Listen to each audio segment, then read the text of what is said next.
చూస్తే జనాలు ప్రతిపక్ష హోదా కూడా ఇవ్వని జగన్ ఎందుకు మారడం లేదంటారు? అదే జగన్మోహన్ రెడ్డికి ఎప్పుడు కూడా కావాల్సింది అధికారమేనండి.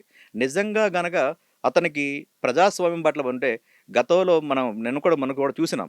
తెలంగాణలో వార్తాపత్రికల్లో గాని, మీడియాలో కూడా ఒక న్యూస్ కూడా వచ్చింది. డీలిమిటేషన్ కోసం అది అనేది గనక వస్తే గనక అది మాకు తెలంగాణకు గాని, మాకు అంటే దక్షిణ భారతానికి ఏవైనా గనక అన్యాయం జరిగితే అంటే ఒకటే వేదిక మీద ఆ రాష్ట్ర ముఖ్యమంత్రి గౌరవ రేవంత్ రెడ్డి గారు గాని, ప్రతిపక్ష మ వ్యక్తి అయినటువంటి కేటీఆర్ గారు గాని, ఒకటే వేదిక మీదకొచ్చి ఒకటే మాట అన్నారు. మాకు రాష్ట్రం ముఖ్యం. రాష్ట్రంలో మీ రాజకీయాలకు విభేదాలుండొచ్చు. కానీ మాకు రాష్ట్రం ముఖ్యం. ఈ రాష్ట్రంలో మీరు తీసుకున్న డీలిమిటేషన్ ద్వారా మా రాష్ట్రానికి ఏమైనా అన్యాయం జరిగితే మాత్రం మా పార్టీలన్నీ ఏకమై మిమ్మల్ని మాత్రం మేము ప్రశ్నిస్తున్నామని చెప్పేసి ఒకే వేదిక మీద వచ్చిన సందర్భం లేదా అది?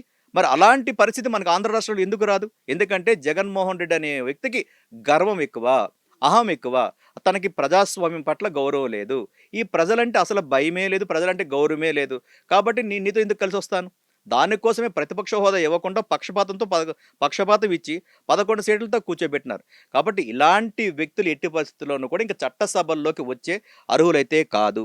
ఈ రోజుకి ప్రజలు కట్టే సొమ్ములతో వాళ్ళు జీతపద్యాలు తీసుకుంటున్నారు తప్పించి ప్రజల మీద గౌరవంతో ఈ రోజు కూడా చట్టసభల్లోకి రావట్లేదు. కాబట్టి ఇలాంటి 2029లో ఆ టీమ్ 11ని 1+1గా చేసి 2గా ఏర్పాటు చేసే పరిస్థితి ఖచ్చితంగా ముందొస్తుందని ఆ విషయం అతనికి తెలుసు కాబట్టే తిరిగి మళ్ళీ డైవర్ట్ పాలిసీతో ముందుకు పోతా ఉన్నాడు. కాబట్టి ఇలాంటి వ్యక్తి దౌర్భాగ్యం రాజకీయాల్లో ఉండడం అనేది మన దౌర్భాగ్యం.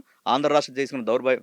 కాబట్టి రేపు 2029లో ప్రజలే న్యాయ నిర్ణేతలు. వాళ్ళే ఇంకా మంచి నిర్ణయం తీసుకొని ఈ పార్టీకి రాజకీయాలకు కూడా పనికి రాకుండా ఇంట్లో కూర్చోబెట్టే కార్యక్రమం ఈ ఆంధ్ర రాష్ట్ర ప్రజలు చేస్తారని మీ ద్వారా గట్టిగా చెప్తా ఉన్నాం. మై లాస్ట్ క్వశ్చన్ రెడ్డి గారు, మీరు బిజినెస్ మ్యాన్ అండ్ ప్రొడ్యూసర్, చాలా మూవీస్ కూడా చేశారు.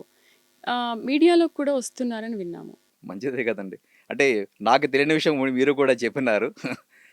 వ్యాపార పరంగా వ్యాపారం విస్తరించుకోవడంలో తప్పైతే ఏమీ లేదు. వ్యాపార పరంగా విస్తరించేసుకున్నామంటే ఇంకొంతమందికి మనం ఎంప్లాయ్మెంట్ ఇచ్చే అవకాశం ఉంటుంది. రాజకీయాలుగా సేవాభావంగా ఒకదారి ఎంచుకుంటా ఉన్నాము. అట్లాగే వ్యాపార పరంగా నన్ను నమ్ముకున్న నా సంస్థను కానివ్వండి, నన్ను నమ్ముకున్న నా యొక్క సభ్యులను కానీ వీళ్ళందరినీ కాపాడుకోగలగాలి. వ్యాపారంలో భాగంగానే విస్తరణలో భాగంగానే మీలాంటి ఒక వ్యక్తుల యొక్క సలహాలతో కానివ్వండి, కొంచెం మీడియాలో కూడా రావడం అంటే సమాజానికి అంటే మనం చేసే ఏ పనైనా సరే ప్రజలకి సమాజానికి మధ్యలో చేరువ ఏదైనా ఉందంటే అదొక మీడియా అనేది ఒక బ్రిడ్జ్ లాంటిది, వారధి లాంటి ఒక బ్రిడ్జ్ లాంటిది ఒక మీడియా అని అనుకుంటా ఉన్నాను. దాంట్లో భాగంగానే రావాలని అనుకుంటా ఉన్నాం. మీ అందరి సహకారంతో ఆ రంగంలోకి వచ్చి ఇంకా వేల మందికి ఇంకా వందల మందికి ఉద్యోగాలు ఇచ్చే అవకాశం నాకు ఆ దేవుడు ఇస్తాడని మీ ద్వారా తెలియజేస్తాను.